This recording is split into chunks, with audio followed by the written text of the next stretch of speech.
Welcome back to Midlife Murmurings, the space where we explore the wisdom, wanderings, and the wild possibilities of midlife. I'm your host, Chris Gates, and today I'm joined by Liz Jewitt-Cross. Liz is a seasoned HR and business transformation leader, executive coach, and founder of Future HR. Over the years, Liz has guided organisations through growth, turnarounds, and transformation, whilst also mentoring the next generation of leaders to unlock their potential. In this conversation, Liz shares what midlife means to her, the opportunities and challenges of running your own show at this stage of life, and how coaching, authenticity, and networks can help us navigate the silver ceiling and create legacy. It's a rich, honest, and inspiring dialogue about resilience, relevance, and the power of people. If you find this helpful, do like and share. But for now, let's dive into Liz's Midlife Murmurings. Liz, why don't you introduce yourself to those listening? Well, hi, everyone. So I'm Lizzie. From a career perspective, I own my consulting business called Future HR. I'm also an advisory partner to an organisation called the Coaching Solution, which is a worldwide coaching provision of really experienced business coaches and specialists. And on the personal front, I live in a place called Taplow and have a cat and two wonderful children and a gorgeous husband in that order. Fantastic.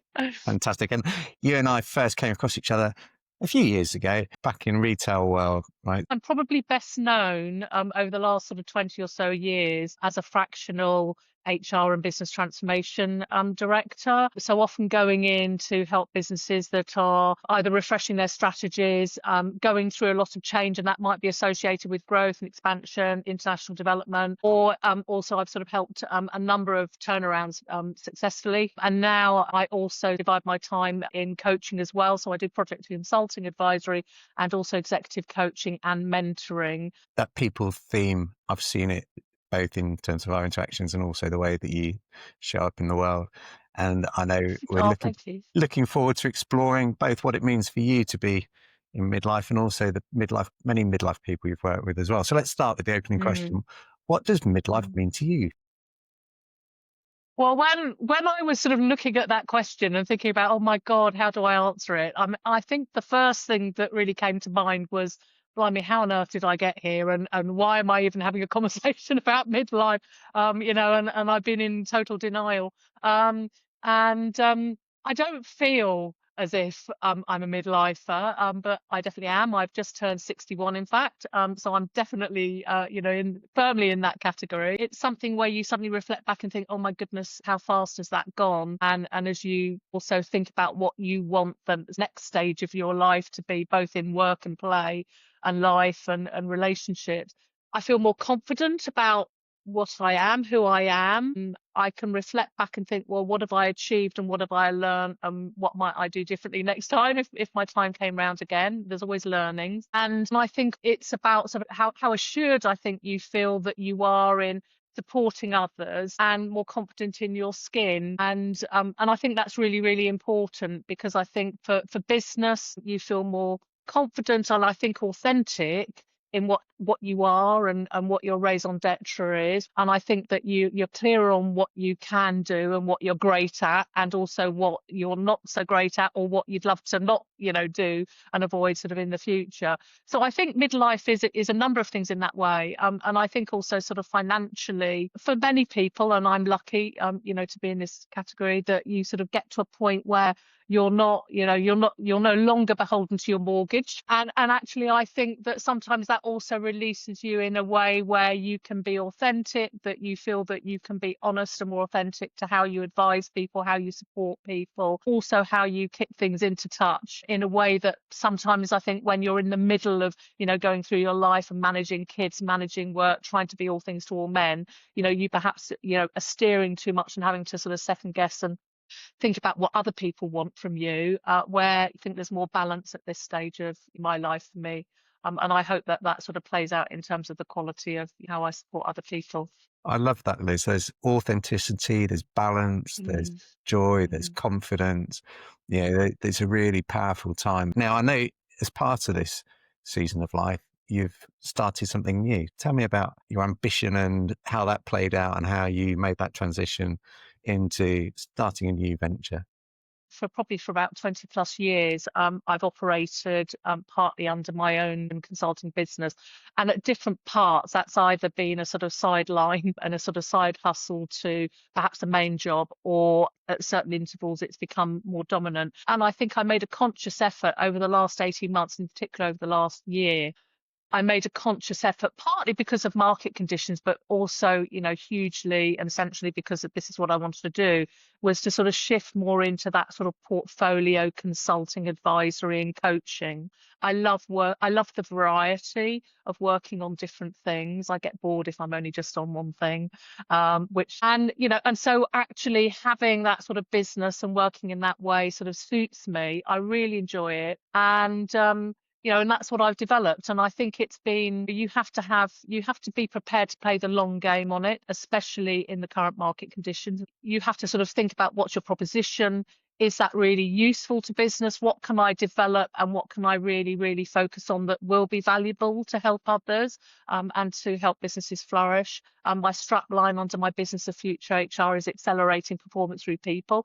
And so that's what I've developed. And you have to develop your business. You have to go out there and talk to people as well. Media and social media is really critical within that. I've just finished a fantastic project helping a really, really great brand think about how they expand into Europe, look at the total business and what they need and the capabilities they're going to need and how they organize themselves for success. I'm helping a number of HR leaders, think about how they drive performance of the future and, support the growth of their businesses. And then I'm also working with commercial leaders in, different businesses, including a big retail organization, helping their executives who are really high potential and thinking about how they develop and contribute and grow within their business as well.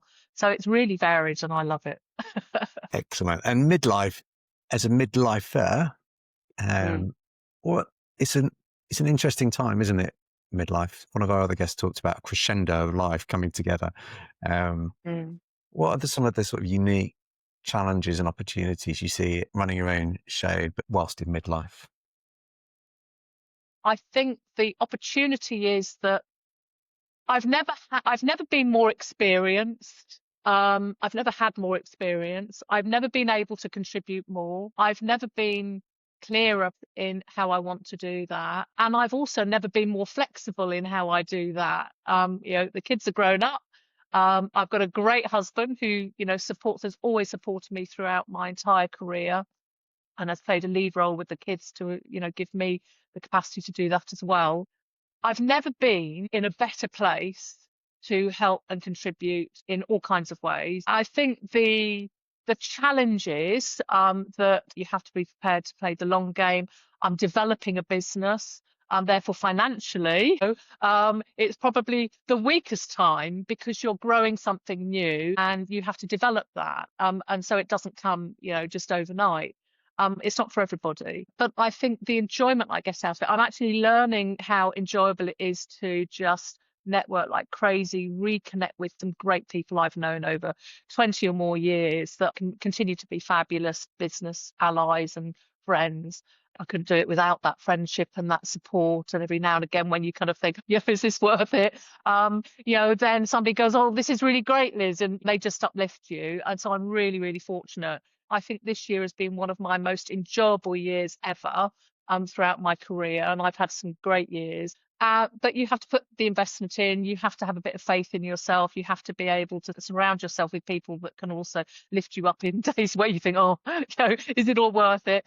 Shall I just retire and sip my martinis, in the sun somewhere? And I think also, the other critical thing, particularly, is you have to continue to work at being relevant because the world, the macro climate, the world around us is changing at the speed of knots, is volatile, is unpredictable, is in constant change. We can't predict it all. We can't control it all. And also technology is just playing such a huge part. We're now going at a pace which is like the pace of how our iPhones update every week, it seems. So I think you also have to make sure that you continue to be relevant and updated and up to date on, on how the world and how business is working to stay ahead, to stay in touch with that and, to be able to continue to contribute. You can't just trade on the past. You've got to also keep learning and developing as well. So what does that mean for your business then, and for the people you're advising, especially around that technology dimension that's changing at such a pace? In my work, both in business transformation, but also in HR transformation, technology, and given that I am focused and my raison d'etre is about people, organization, ways of working, therefore all those things really intersect and must intersect in terms of how you lead, advise, and also help organizations in their ways of working. So I've had a lot of exposure to that. I've helped to implement the change programs, around big transformations and change, new operating models, new operating systems, but also new people tech systems. The people technology side, HR functions were traditionally behind the curve in the investment to that. Other technologies sort of came first. They're in a huge catch up at the moment in a lot of industries, retail especially. We're now finding that the capabilities are better than they've ever been, but that's forcing sort of change. It's forcing change and opportunity. It's necessary, but you have to marry that with the sort of human element. Thinking about some of those technology rollouts across organizations as well that you advise, do you see nuances about adoption within the midlife community versus maybe the millennials or even the Gen Alpha coming behind? Yes, I think there are nuances at all ages because we've got 5 or 6 generations even of age groups working in businesses. So it's really important. And actually, one of the things I really work hard on is really understanding if you're implementing something new, how is that going to land to those different age groups, some of whom now, are entering the workforce and have been completely digitally native, from pre-birth, through to people like our good selves that have acquired that learning. We didn't have phones, we weren't walking around in mobile phones. We didn't even have internet, when we started out. We were writing memos, and memos were being circulated around to businesses and would land the next day if you were lucky, or might take 3 or 4 days to land, and it was up to people to read them. In those little At the brown start. envelopes, do you remember, which had Yeah, the sticky thing on the absolutely. top, and you crossed out the name and put the next one in? Yeah, in the Embo packs, Hail Embo pack. We've had to, as a generation, and I think a lot of people, and I think particularly young people, think that we can't adapt. Actually, we're the generation that have probably adapted the most because we've had to go through seismic change and evolution as a result of being the founders and the implementers and the creators of a lot of this in the early stages. We're a highly adaptive sort of age group. It's really, really important that you look at what exposure have they had every day to technology, and therefore how do we support them and personalize the support to them to make sure that they understand the benefits, why is it so important, what will it do to help them, and then really help them to adjust, implement, work with it, and be less frightened of it. I think it's less about age. I think it's more about, in your day-to-day role, what exposure do you have to technology, and therefore what do we need to support with that, taking that into account. Excellent. Let's think about coaching now, because I know you've benefited from coaching, and I know you've provided coaching to many other midlifers and others as well. But what role does coaching and mentoring play in the midlife wanderings? From a midlife perspective, there's 2 aspects to it. It can be enormously helpful to anybody, and especially at this age, in thinking about, right, what do I want the next chapter to be, both professionally but also in my life. It's really important to then think about, well, leverage with that experience, what is it that I want to achieve, and how do I want to show up and contribute in that way, how they want to plan their transition towards, whether it's retirement, semi-retirement, something different, a pivot, because I think keeping active, it's really, really important, keeping healthy. And, and mind, is part of that sort of health system. And so, and we've never been busier.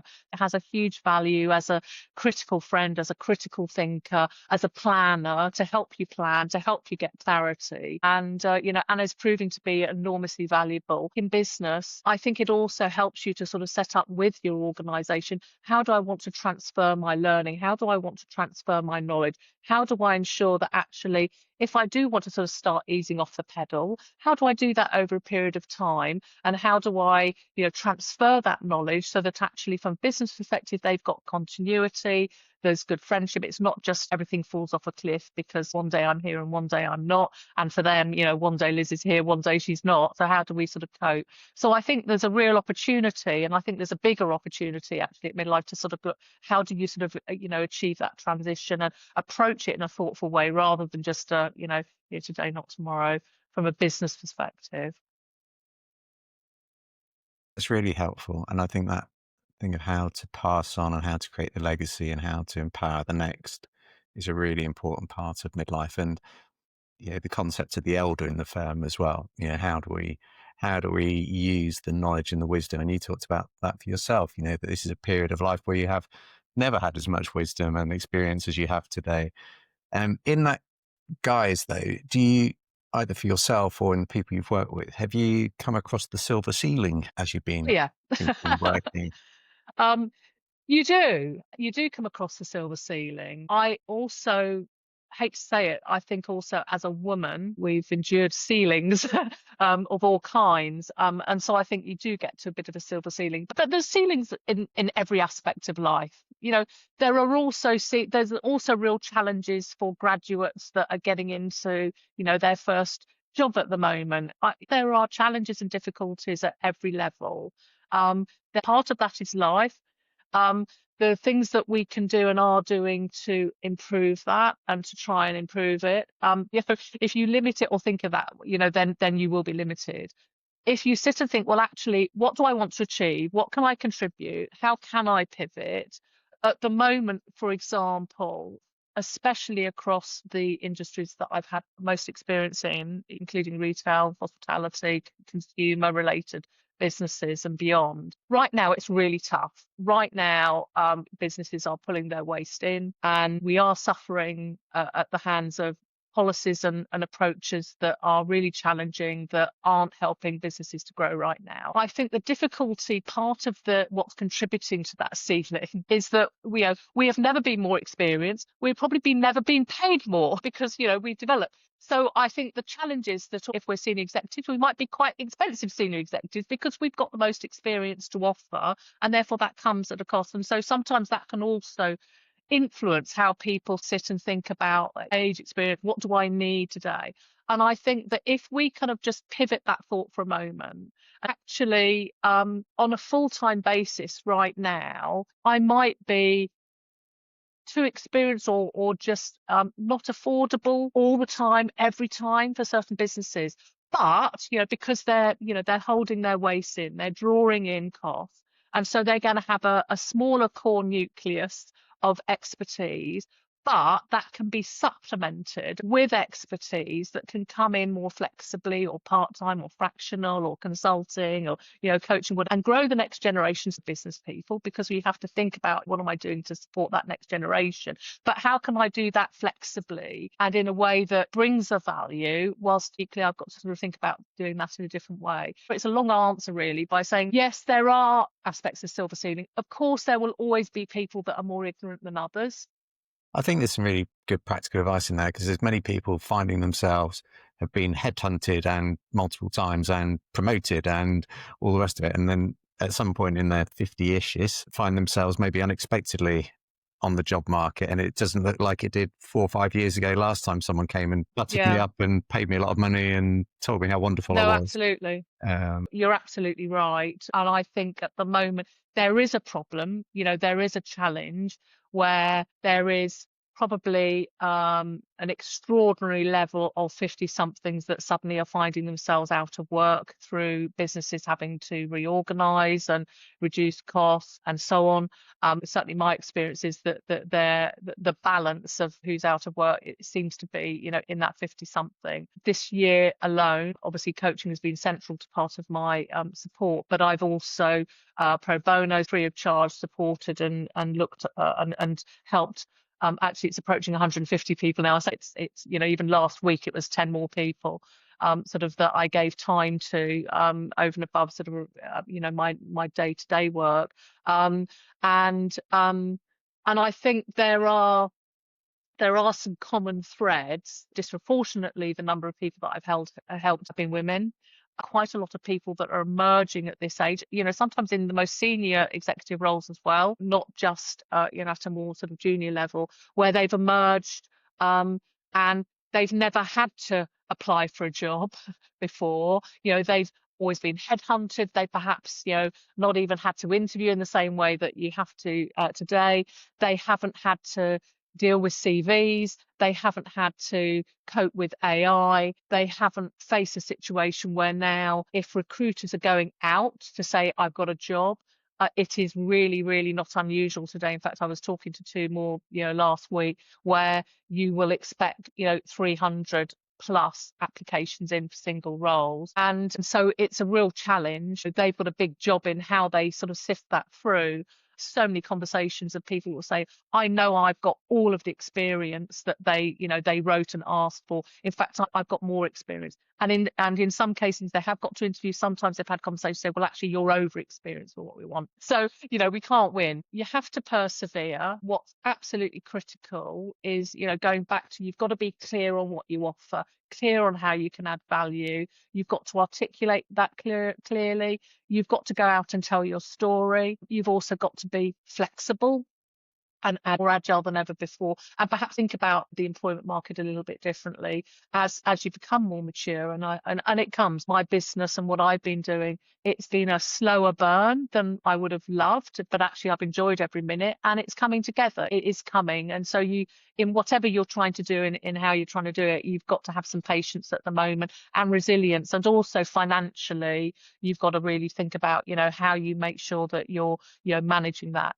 People that are saying, look, I took voluntary redundancy, or I found myself out of work, thought it might take maybe up to 3 months. 9 months later, I'm sitting having a conversation with you, Liz, help. I've been helping them to rebounce, reset, think about how they do things in a different way. Great. And take into account AI. And, one of the themes that we think about in the midlife space is this murmuration of midlifers coming together to help each other and to create something beautiful together. And really important point, you talked about it in your own story, was about use the network. That's one of the resources we have built up over 30-ish years of career, 25, 30 years of career, is a great network on the whole. And that is really where a lot of this value lies now, isn't it? In terms of how we pivot, how we find the new role, how we reconfirm the things that we are good at, seek that feedback and ask for help. Yeah, which again is a new thing for many people, right? Yeah, I mean, absolutely. I wouldn't be in business without my network. I wouldn't enjoy life without my network. I've acquired new friends, and I call them business friends. And when I meet somebody and if we get on great, I go, well, you're my friend for life now. You can't lose me. I take that approach, because I think it's really important. It's really important to help people and help each other. And if you do that, they'll help you along the journey as well. That's my philosophy. And the network is everything. If you're looking and thinking about what you want to do next, you're 90% likely to achieve that through your network rather than just applying sort of cold fish into, something that you're sort of seeing advertised through LinkedIn.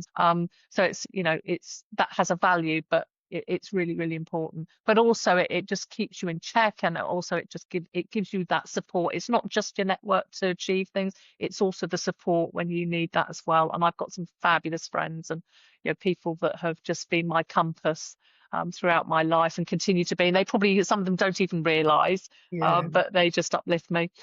But I want to give you credit for a minute. And the reason I wanted to interview you for this was almost a year ago exactly, I posted something about the men's shed and about mental health. And I shared there that, I'd been taking antidepressants and was a bit down.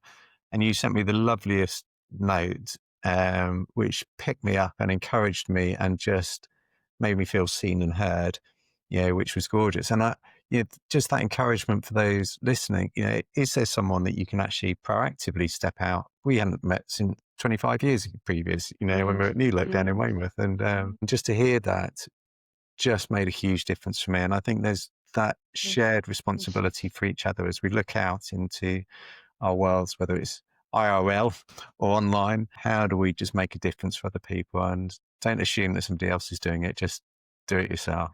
So credit to you, really, Liz. Now tell me, as we think about the next generation and the one below them, maybe, who are coming up, have you got any learnings or advice from your working life that you would like to share, or you do share with those coming through? Yeah, there's probably a few. Be authentic. Yeah. I think that's really important at the moment because I think there's a lot of aspects of society and how people go about developing, their USP that isn't authentic or is in danger of not being authentic. And What does that really mean, Liz, to be authentic? Tell me what you mean by that. I think, develop what you want to do in life, what you want to say, what you want to be. So there's a lot of judging in this society. We're in an age and we're in a decade where we get very hung up in how other people feel we should be or how we think we should be based on how other people might artificially develop themselves. And I think particularly because my world has been very connected to fashion, to retail, to consumerism, and there's some fantastic elements of that. But also I think there's some, other sides to that. I think the next generation is sort of starting to see that and are starting to develop themselves more authentically and thinking about that, more thoughtful to that, and being themselves and developing their own vibe and thing. And I love to see it when you have, somebody that comes in, and I think it's really important when I'm hiring people as well, when I've been involved in hiring thousands of people over time, I'm looking for how authentic are they? What do they believe in? How are they developing their,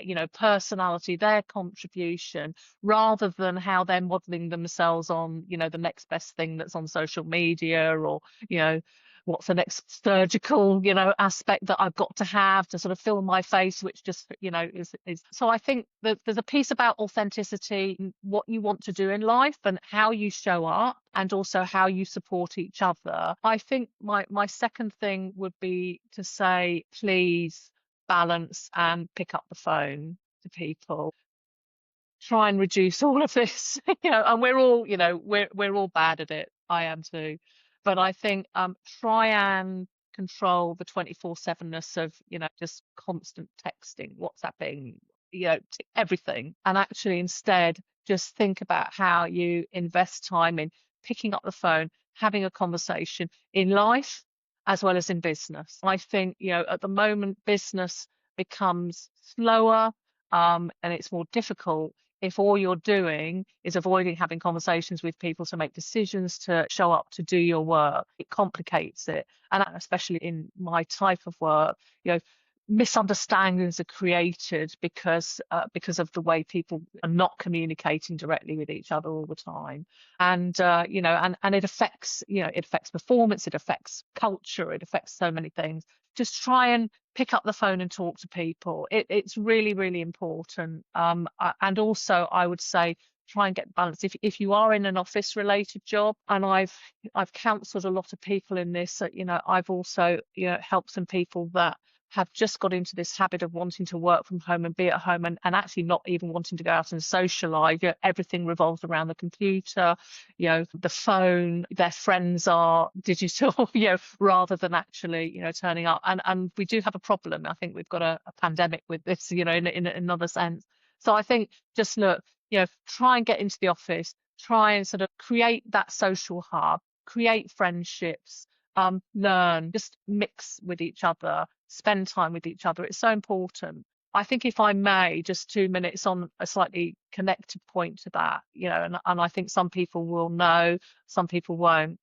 I had two moments actually this year as a family. One is that my much older brother, who's over in Canada, he had a fantastic life and work and everything up till his 70s, and then suddenly he's got really, really afflicted by different illnesses over the last 5 years, which are now going to carve out a different life ahead.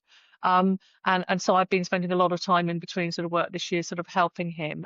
It was a big wake up call, as I've always been close to him, but it's a big wake up call to sort of also think about how do you want to show up, how do you want to support your family, but also what do you want to do to make sure you're doing what you need to be healthy and live long and prosper, and watch your health and also make the most of the life, because you don't know what's around the corner. So really make the most of it. We also tragically on my husband's side, we also lost a very dear nephew who was a lovely soul to suicide this year. He was glorious. He was a 30-something. He had everything going for him. Yet for various reasons, was obviously afflicted by mental health and ultimately, decided tragically to end it. And I think I was probably one of the last aunties that he'd spoken to a few weeks before, because we'd had a laugh about something, and there you don't know, we had a laugh and an exchange about something, because some photographs that had sort of popped up on my Facebook. And so I connected with him and went, "How are you doing?" And wouldn't have known it. But I would definitely say, look, please, if you're next generation, please don't sit tucked away, just, running your life around a computer screen. It won't be good. It won't be good for you. It won't be good for the country and for the world. And you do need to get the balance. But, come and talk to us if you want help. Thank you, Liz. And you touched on your brother's illness and how that had kind of brought sharp focus into what you need to do personally for health and Mm, well-being. What does that look mm. like for you in this chapter of life? Well, my 60th birthday was spent in a hospital. Unfortunately, he was in hospital for about 7 months. And actually, it literally, he'd asked me if I could sort of fly over because he wasn't coping very well at the time. And he had a wonderful roommate, who was a lovely lady. And actually the, say, epiphany, or certainly the sort of moment, was sort of sitting and saying, right, I'm 60 last year. What do I want the next decade to be? Yeah, actually, I really, really want to live a very long life. So I hope it's for several decades. But, you never know what's around the corner. What do I do? And she's also said, look, make sure you're looking after your health, because actually when it starts with a number 7, you sort of find that you're spending a little bit more time in hospitals and for checkups compared to your 60s and compared to before then. So actually, there were a number of things. I've always been a curvy girl. Actually, I'm proud of the fact that I managed to persuade the high street, with the business I was in at the time, 20 years ago, to go up to curvy sizes, and take them more seriously. And so have contributed my piece of that. However, notwithstanding that, I needed to lose some weight, and so this year I've lost 5 stone. I've had help to do that. I've also exercised more. I've also looked at how I'm, eating, and also how I go about my life and how I also exercise. I think as well, by pivoting my business, it's given me a bit more flexible time to do that. I was absolutely, as an interim, as an HR director, it wouldn't be unusual for me to be working 60, 70 hours a week or more in some cases. As an interim, you're in there and having to be really focused on delivery and going fast. And I loved it, but actually it wasn't necessarily great for other aspects. And so, yeah, so for the last year, I've really, really focused on that, because I just went, actually, I want to be happy. I want to be healthy. I want to have as much, life ahead of me as I can, and doing that in a way that is enjoyable. We also rebought, a place in France. We'd previously had somewhere out in France, and we'd sold up and missed it so much, and just went, you know what? Actually, this is what we want to do. So Villefranche, next to Nice. I recommend Nice, and that area. It's a beautiful area of the world. It's a tiny place, but it's just the retreat. It's also for our mental health, for our physical health, for creative thinking, time out to just think about what we want to do. And also it's just having a little bit of silence and beauty. It's just lovely to go and do that. And also my daughter lives away. She's down in Kent, educating Kent, in what she does. And so we try to spend a bit more time, there as well, going seeing family down there, and my son that lives near her. So I think we've tried to be a bit more family orientated as well. And it's been great. Part of the reason I've enjoyed the year so much. It sounds like, you've found a richer balance, and whereas previously work probably consumed its disproportionate share of your waking hours and not so waking hours maybe. And I wonder if For that comes sure, back for sure. to that confidence point that you talked about right at the beginning, about being confident about where your value is and being able to be authentic to who you are and what you need to be well, and to pursue balance and to recognize the importance of balance for you in order for you to be able to show up to be the best Liz you can be. For sure. So I was working through, my life. My husband took a leading role in supporting the children. That was actually quite tough through that particular age group, by the way. It was tough for me as a working mother, because you're, having children and then you're working, intensely, and I've worked away for, during the week, and then would come back for the weekend as well, which is a kind of reverse, of what we all expected as the norms when you're a mum, and a career mum. And we took a conscious decision, but actually, my husband, therefore played a very, very leading role in supporting and bringing up the kids. Actually, that was really difficult, because as much as, people were saying, well, there's the sort of ceiling for women and it's really difficult and you're in a minority. I was in less than 5% of women that were sitting on boards. That percentage was even less for HR people sitting on, boards and operating boards, because HR, for many, just wasn't sitting at the table at that point. And then, but equally also for Gerald, my husband, he was finding it difficult. He was meeting resistance of schools that didn't want just the dad to turn up for performance conversations. They wanted mum. If mum turned up and dad didn't turn up, that was all right. But if dad just turned up, it was a problem. And, on the school playground, he might be the only male. And even for family, and also what our stereotypes are of the man as the provider, it was not an equal time at that time. And it's become more equal. And so actually it was tough for him. And even in how his family sort of went, what are you doing? Oh, actually, he's looking after the kids. After my father died and my mum had Alzheimer's, for 5 years, he also was looking after and, making sure my mum was okay until such time as she had to go into a home. So, he played a pivotal role, but it was a kind of reverse one-to-one that we expect. And that's really important.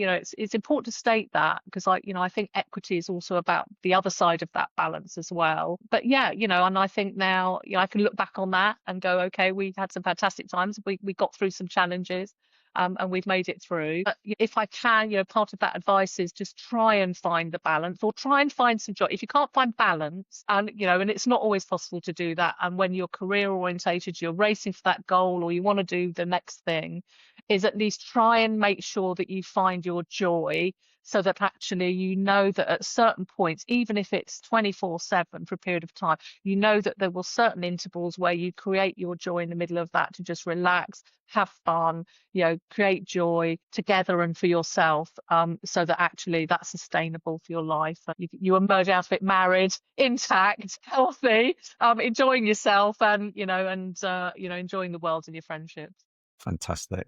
We've got time just for one more question. Let me ask you talked about passing on to the next generation, but if you got the chance to roll back 10 years and pass yourself a little bit of wisdom that would have helped you to navigate this last decade, well, what would that be? It's such a big question. What would I tell myself? I'd probably tell myself, have a bit of confidence, have a bit more confidence in myself. I've always come across as very confident, but underneath sometimes might be in a bit of turmoil. And I think if I was telling myself probably 20 years ago, actually, given my age today, I think I would have said just try and create that bit more time and that bit more balance. I would say that I wasn't necessarily always successful in that balance, but we did all right, and it brought other benefits. But actually, I think it would be just really, really try and find that sort of joy moment, so that actually you can do that. I mean, we did try to do that, but I would try to do that more.